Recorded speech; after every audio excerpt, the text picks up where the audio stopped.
Komentar mengejutkan Ratu Tisha Destria soal John Hartman. Pelatih berkualitas tinggi, tantangan baru untuk timnas Indonesia.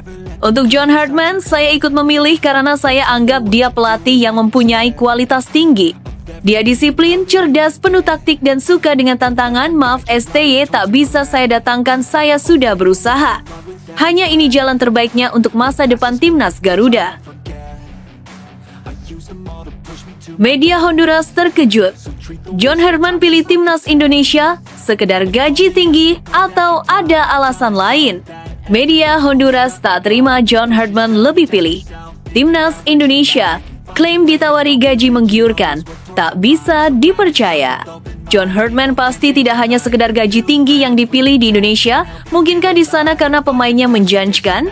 Sebenarnya kami tidak terima karena Honduras negara kami yang mengajukan dulu ke John Hartman, meskipun itu belum deal.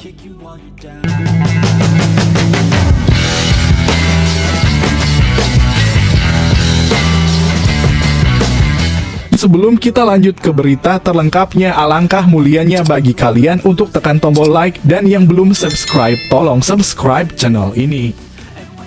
Komentar mengejutkan Ratu Tisha Destria soal John Hartman. Pelatih berkualitas tinggi, tantangan baru untuk timnas Indonesia. Untuk John Hartman, saya ikut memilih karena saya anggap dia pelatih yang mempunyai kualitas tinggi. Dia disiplin, cerdas, penuh taktik, dan suka dengan tantangan. Maaf STY, tak bisa saya datangkan, saya sudah berusaha. Hanya ini jalan terbaiknya untuk masa depan timnas Garuda. Keputusan PSSI memilih pelatih baru untuk timnas Indonesia ternyata memunculkan sejumlah komentar menarik dari para tokoh sepak bola tanah air. Salah satu yang cukup mengejutkan datang dari Ratu Tisha Destria, mantan sekjen PSSI yang dikenal vokal dan berpengalaman dalam urusan sepak bola Indonesia. Dalam sebuah pernyataan yang baru-baru ini disampaikan, Tisha memberikan pandangan terbuka mengenai proses pemilihan pelatih dan pilihannya terhadap John Hartman, calon pelatih timnas yang tengah menjadi sorotan publik. Menurut Tisha, alasan mengapa pemilihan pelatih timnas memakan waktu cukup lama adalah karena Exco PSSI ingin memastikan keputusan yang diambil tidak salah, seperti pengalaman sebelumnya dengan Patrick Kluivert.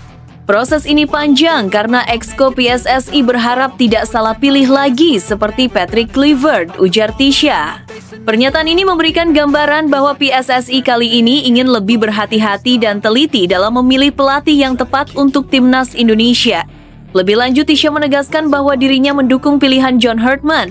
Untuk John Hartman, saya ikut memilih karena saya anggap dia pelatih yang mempunyai kualitas tinggi. Dia disiplin, cerdas, penuh taktik, dan suka dengan tantangan, kata Tisha. Pernyataan ini tentu menarik perhatian karena Hartman memang dikenal di kancah internasional sebagai pelatih yang sukses, terutama saat menukangi timnas wanita Kanada dan timnas pria Kanada di berbagai kompetisi internasional. Hartman memiliki reputasi yang baik dalam hal disiplin, pendekatan taktis yang matang, serta kemampuan mengembangkan pemain muda, sehingga banyak pihak menilai ia sosok yang tepat untuk membawa timnas Indonesia ke level lebih tinggi. Tidak hanya membahas Hartman, Tisha juga memberikan klarifikasi terkait Shin Tae-yong, pelatih sebelumnya yang sempat mencetak prestasi membanggakan bersama timnas Indonesia. Mohon maaf, saya sudah berusaha untuk menarik kembali Shin Tae-yong, tapi apa mau dikata, sebagian besar anggota Exco PSSI tidak setuju Shin Tae-yong kembali, ungkapnya. Pernyataan ini memberikan konteks mengapa proses pemilihan pelatih baru memerlukan waktu lebih lama dari perkiraan publik. Terlihat jelas bahwa PSSI ingin membuat keputusan yang demokratis dengan melibatkan seluruh anggota Exco, bukan hanya berdasarkan nostalgia terhadap pelatih lama. Lebih jauh, Tisha berharap kedatangan Hartman bisa menjadi awal lembaran baru bagi timnas Indonesia. Saya harap John Hartman ini bisa membuka lembaran baru. Dan supporter timnas Indonesia mohon dukung pelatih baru ini agar timnas Indonesia bisa membanggakan kita seperti dulu saat Shin Tae-yong melatih, ujarnya. Harapan ini tentu relevan mengingat supporter Indonesia dikenal memiliki antusiasme tinggi dan pengaruh besar terhadap atmosfer timnas, baik di stadion maupun media sosial. Dukungan publik diyakini akan sangat membantu Hartman dalam mengimplementasikan filosofi permainan dan strategi jangka panjangnya. Komentar Tisha ini juga menyoroti kualitas Hartman sebagai pelatih yang tidak mudah terbuai oleh nominal gaji atau popularitas semata. Hartman dikenal sebagai sosok yang mencari tantangan baru dan siap membangun tim dari awal. Filosofi ini sejalan dengan kebutuhan timnas Indonesia yang saat ini tengah berupaya membangun fondasi kuat melalui pengembangan pemain muda, taktik yang lebih matang, dan disiplin tim yang konsisten. Bagi banyak penggemar sepak bola tanah air, pernyataan Tisha menjadi penegasan bahwa keputusan PSSI untuk menunjuk Hartman bukanlah keputusan yang sembarangan. Hartman dianggap mampu menghadirkan transformasi positif bagi timnas, terutama setelah periode yang penuh dinamika di era Shin Tae-yong. Hartman dipandang sebagai pelatih yang bisa membawa timnas Indonesia tidak hanya berprestasi di level regional, tetapi juga lebih kompetitif di kancah Asia dan bahkan dunia. Selain itu, dukungan Tisha juga memberikan pesan penting bagi supporter dan publik. Kehadiran pelatih baru memerlukan kesabaran, dukungan, dan kepercayaan. Hartman akan membutuhkan waktu untuk menyesuaikan diri, mengenal karakter pemain, dan menerapkan filosofi permainan yang sesuai dengan kondisi timnas Indonesia. Komentar Tisha seolah mengingatkan semua pihak bahwa keberhasilan Hartman akan sangat dipengaruhi oleh sinergi antara pelatih, pemain, manajemen PSSI, dan tentu saja supporter. Pernyataan Tisha Destria juga menunjukkan bahwa proses pemilihan pelatih timnas Indonesia kini semakin profesional. Tidak hanya mempertimbangkan reputasi atau prestasi sebelumnya, PSSI juga menilai kesesuaian filosofi pelatih dengan visi jangka panjang timnas, kemampuan pengembangan pemain, serta ketahanan mental menghadapi tekanan besar dari publik dan media. Hartman, dengan latar belakang internasional dan rekam jejak yang solid, dinilai memenuhi kriteria ini. Kesimpulannya, komentar mengejutkan Ratu Tisha Destria tentang John Hartman memberikan banyak informasi penting. Pemilihan pelatih timnas Indonesia dilakukan dengan pertimbangan matang. Hartman dinilai sebagai sosok yang tepat karena kualitas, disiplin, dan kemampuan taktisnya serta ekspektasi bahwa Hartman bisa membuka lembaran baru bagi sepak bola Indonesia. Dukungan penuh dari supporter diyakini menjadi faktor kunci dalam keberhasilan Hartman membawa timnas Indonesia ke era baru prestasi dan kebanggaan.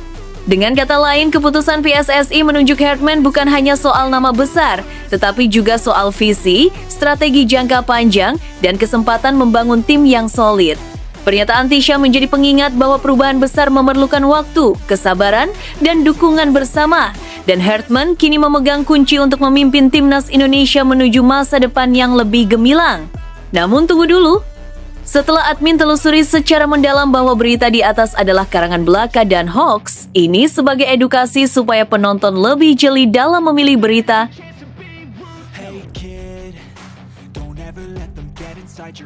Media Honduras terkejut. John Hartman pilih timnas Indonesia, sekedar gaji tinggi atau ada alasan lain? Media Honduras tak terima John Hartman lebih pilih. Timnas Indonesia klaim ditawari gaji menggiurkan, tak bisa dipercaya. John Hartman pasti tidak hanya sekedar gaji tinggi yang dipilih di Indonesia, mungkinkah di sana karena pemainnya menjanjikan? Sebenarnya kami tidak terima karena Honduras negara kami yang mengajukan dulu ke John Hartman, meskipun itu belum deal. Keputusan John Hartman, pelatih asal Kanada yang sukses membawa timnas wanita Kanada meraih prestasi internasional untuk menerima tawaran memimpin timnas Indonesia, mengejutkan banyak pihak. Tidak hanya publik Indonesia yang heboh, tetapi juga media internasional, khususnya di Honduras. Beberapa outlet olahraga Honduras mengaku tidak terima dengan keputusan Hartman karena menurut mereka, Honduras telah lebih dulu mengajukan tawaran untuk mendapatkan jasa pelatih berpengalaman ini. Mereka bahkan menekankan bahwa tawaran mereka sangat menggiurkan secara finansial, seolah-olah Hartman hanya mengejar uang. Namun, klaim ini tidak sepenuhnya bisa dipercaya. John Hartman dikenal sebagai pelatih yang memilih proyek berdasarkan visi, tantangan, dan peluang untuk mengembangkan tim, bukan sekedar nominal gaji. Rekam jejak Hartman menunjukkan bahwa dia lebih menekankan pengembangan pemain, filosofi permainan, dan proyek jangka panjang. Hal inilah yang kemungkinan membuatnya lebih tertarik pada Indonesia. Jika melihat situasi sepak bola Indonesia saat ini, Hartman menghadapi tantangan yang cukup besar, tetapi juga peluang yang menarik. Timnas Indonesia memiliki basis pemain muda yang berbakat, antusiasme luar biasa dari supporter, dan potensi untuk berkembang di level Asia. Hartman bukan tipe pelatih yang takut menghadapi tantangan. Sebaliknya, dia kerap mencari proyek yang memungkinkan dia menanamkan filosofi permainan modern dan membangun tim dari awal. Media Honduras menyoroti bahwa tawaran mereka cukup menarik, bahkan menggiurkan secara finansial. Namun Hartman bukan tipe pelatih yang mudah dibeli dengan uang. Beberapa kali dalam kariernya, Hartman menolak tawaran besar demi proyek yang lebih menantang atau untuk mengembangkan pemain muda secara maksimal. Ini menunjukkan bahwa keputusan Hartman untuk memilih Indonesia kemungkinan besar didasarkan pada visi jangka panjang, bukan sekadar nominal gaji. Selain faktor finansial, Hartman juga kemungkinan mempertimbangkan potensi pemain Indonesia. Timnas Indonesia memiliki sejumlah pemain muda berbakat yang belum sepenuhnya diasah potensinya. Hartman dikenal ahli dalam mengembangkan pemain muda, memberikan mereka taktik, disiplin, dan pengalaman untuk bersaing di level internasional. Ini tentu menjadi daya tarik besar bagi pelatih yang ingin meninggalkan jejak nyata dalam sejarah timnas. Tidak kalah penting adalah faktor tantangan. Memimpin timnas Honduras mungkin menawarkan kenyamanan finansial dan pengalaman di Amerika Tengah, tetapi Hartman kemungkinan melihat proyek Indonesia sebagai kesempatan untuk membangun sesuatu yang lebih besar dan berkelanjutan. Indonesia, dengan sejarah sepak bolanya yang panjang namun prestasi internasionalnya yang masih terbatas, adalah tanah yang subur bagi seorang pelatih yang ingin menciptakan perubahan besar. Respons di Indonesia tentu sangat antusias. Media dan penggemar menyambut kedatangan Hartman dengan harapan besar. Kehadirannya diharapkan dapat membawa timnas ke level lebih tinggi, memaksimalkan potensi pemain muda, dan menciptakan filosofi permainan modern yang konsisten. Hartman juga dipandang sebagai sosok yang mampu menanamkan disiplin, profesionalisme, dan pengalaman internasional yang sangat dibutuhkan timnas Indonesia. Fenomena ini juga memberi pelajaran bagi negara-negara yang ingin mendatangkan pelatih asing papan atas. Fakta bahwa Hartman memilih Indonesia menunjukkan bahwa uang bukanlah satu-satunya faktor penentu bagi pelatih internasional. Proyek ambisius, kesempatan untuk mengembangkan pemain, dan visi jangka panjang bisa jauh lebih menarik daripada sekedar nominal gaji tinggi. Honduras mungkin merasa tidak terima, tetapi Hartman membuktikan bahwa keputusan profesionalnya lebih dipengaruhi oleh kesempatan untuk membangun tim dan mengembangkan bakat. Pilihan Hartman pun menimbulkan spekulasi. Apakah Indonesia berhasil meyakinkan sang pelatih dengan proyek yang ambisius, atau memang Hartman melihat potensi besar dalam pemain Indonesia? Jawaban yang paling realistis kemungkinan adalah kombinasi keduanya. Hartman bukan pelatih yang mudah terbuai oleh gaji tinggi, namun Indonesia menawarkan platform di mana dia bisa mewujudkan visi jangka panjang, membangun tim dari dasar, dan mencetak sejarah baru bagi sepak bola nasional. Lebih dari itu, Hartman kemungkinan mempertimbangkan aspek strategis dalam kariernya. Memimpin timnas Indonesia memberinya kesempatan untuk membentuk identitas tim, menanamkan gaya bermain tertentu, dan memaksimalkan bakat pemain yang mungkin sebelumnya kurang diperhatikan. Ini adalah peluang yang jarang ditemukan di timnas lain, bahkan di negara-negara dengan tradisi sepak bola yang lebih mapan. Kehadiran Hartman juga menjadi simbol ambisi Indonesia untuk menembus level Asia dan dunia. Dalam beberapa tahun terakhir, sepak bola Indonesia terus menunjukkan perkembangan, baik dari sisi infrastruktur maupun pembinaan pemain muda. Dengan Hartman di pucuk kepelatihan, banyak pihak berharap timnas Indonesia bisa mengambil langkah besar menuju prestasi yang lebih konsisten dan kompetitif di kancah internasional. Kesimpulannya, klaim media Honduras bahwa Hartman memilih Indonesia hanya karena gaji tinggi jelas tidak akurat. Banyak faktor lain yang lebih mempengaruhi keputusan sang pelatih. Potensi pemain, tantangan membangun tim, visi jangka panjang, serta kesempatan untuk meninggalkan jejak signifikan dalam sejarah sepak bola Indonesia. Honduras mungkin merasa kecewa karena mereka lebih dulu mengajukan tawaran, tetapi Hartman telah menunjukkan bahwa visi profesional dan proyek yang menantang jauh lebih penting bagi dirinya dibandingkan sekadar keuntungan finansial.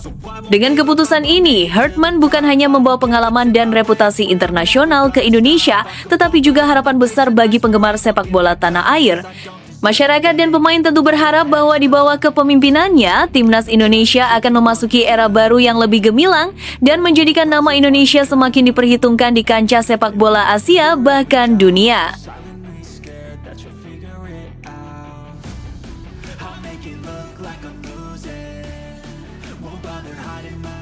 Victor Gyökeres terus tertekan, dikecam bos Arsenal Mikel Arteta sudah nikmati saja. Victor Gyökeres terus berada di bawah tekanan dan sorotan tajam sejak resmi bergabung dengan Arsenal. Menyikapi situasi tersebut, Mikel Arteta meminta sang striker untuk menerima keraguan publik sebagai bagian dari perjalanan di klub besar.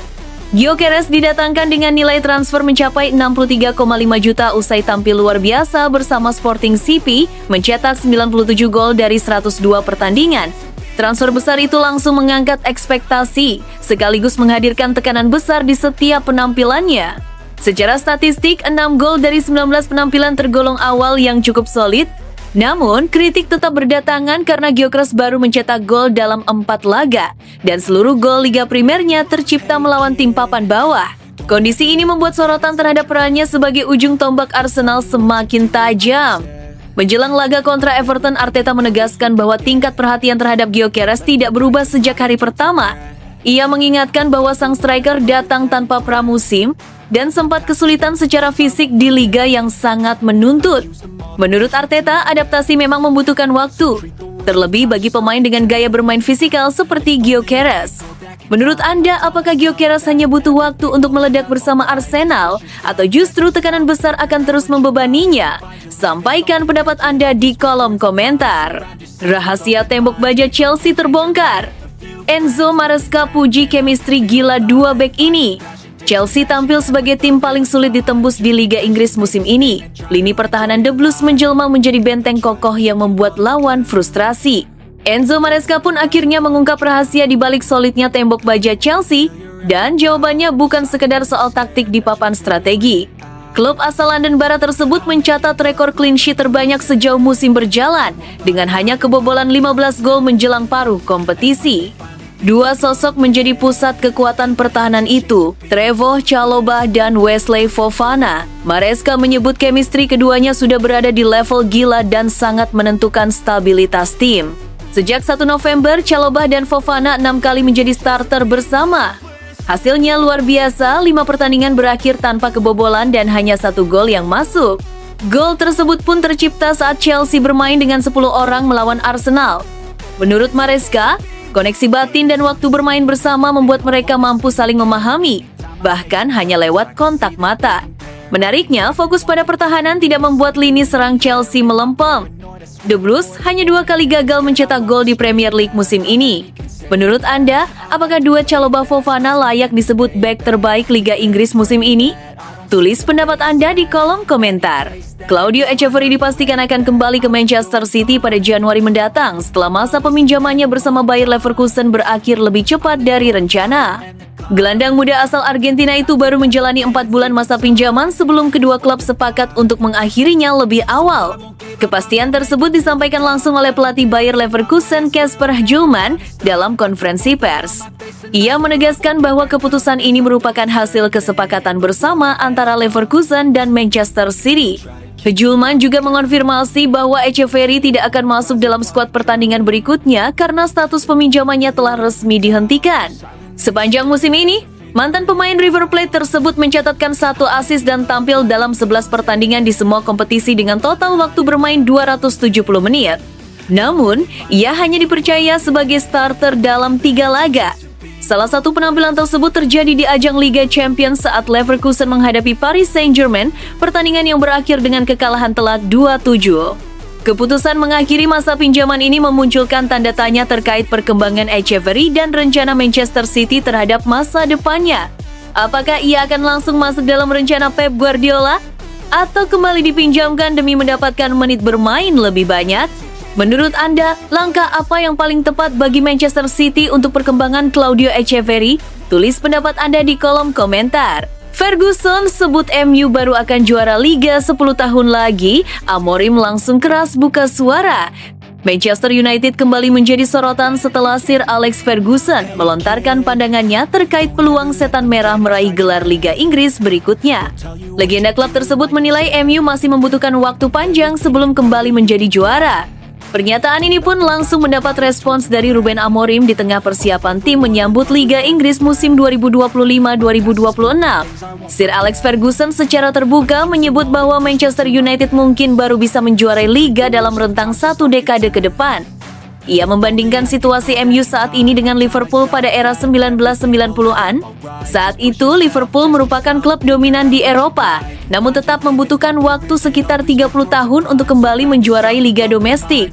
Ferguson, yang mempersembahkan 13 gelar liga untuk MU, menilai kondisi serupa kini sedang dialami klub lamanya. Gelar Liga Inggris terakhir Manchester United diraih pada 2013, tahun terakhir Ferguson menangani tim. Artinya, sudah lebih dari 1 dekade MU puasa gelar Liga, sebuah kenyataan yang memperkuat pandangan sang legenda. Ruben Amorim merespons pernyataan tersebut dengan sikap tenang namun tegas. Ia mengakui pemahaman Ferguson soal sepak bola Inggris, tetapi memiliki pandangan berbeda. Amorim menegaskan bahwa MU tidak harus menunggu terlalu lama untuk kembali juara, meski ia tidak tahu siapa pelatih yang akan berada di klub saat itu. Menurutnya, kebangkitan bisa dipercepat jika seluruh elemen klub berjalan searah. Amorim juga menyinggung adanya rasa hak istimewa di dalam skuad yang perlu dibenahi, termasuk sikap pemain yang merasa berhak meski tidak tampil. Apakah Anda sependapat dengan Ferguson atau justru percaya pada optimisme Amorim? Sampaikan pendapat Anda di kolom komentar. Victor Gyökeres terus tertekan. Dikecam, bos Arsenal Mikel Arteta sudah nikmati saja. Victor Gyökeres terus berada di bawah tekanan dan sorotan tajam sejak resmi bergabung dengan Arsenal. Menyikapi situasi tersebut, Mikel Arteta meminta sang striker untuk menerima keraguan publik sebagai bagian dari perjalanan di klub besar. Gyökeres didatangkan dengan nilai transfer mencapai 63,5 juta usai tampil luar biasa bersama Sporting CP, mencetak 97 gol dari 102 pertandingan. Transfer besar itu langsung mengangkat ekspektasi sekaligus menghadirkan tekanan besar di setiap penampilannya. Secara statistik, 6 gol dari 19 penampilan tergolong awal yang cukup solid. Namun, kritik tetap berdatangan karena Gyökeres baru mencetak gol dalam 4 laga, dan seluruh gol Liga Primernya tercipta melawan tim papan bawah. Kondisi ini membuat sorotan terhadap perannya sebagai ujung tombak Arsenal semakin tajam. Menjelang laga kontra Everton, Arteta menegaskan bahwa tingkat perhatian terhadap Gyökeres tidak berubah sejak hari pertama. Ia mengingatkan bahwa sang striker datang tanpa pramusim dan sempat kesulitan secara fisik di liga yang sangat menuntut. Menurut Arteta, adaptasi memang membutuhkan waktu, terlebih bagi pemain dengan gaya bermain fisikal seperti Gyökeres. Menurut Anda, apakah Gyökeres hanya butuh waktu untuk meledak bersama Arsenal, atau justru tekanan besar akan terus membebaninya? Sampaikan pendapat Anda di kolom komentar.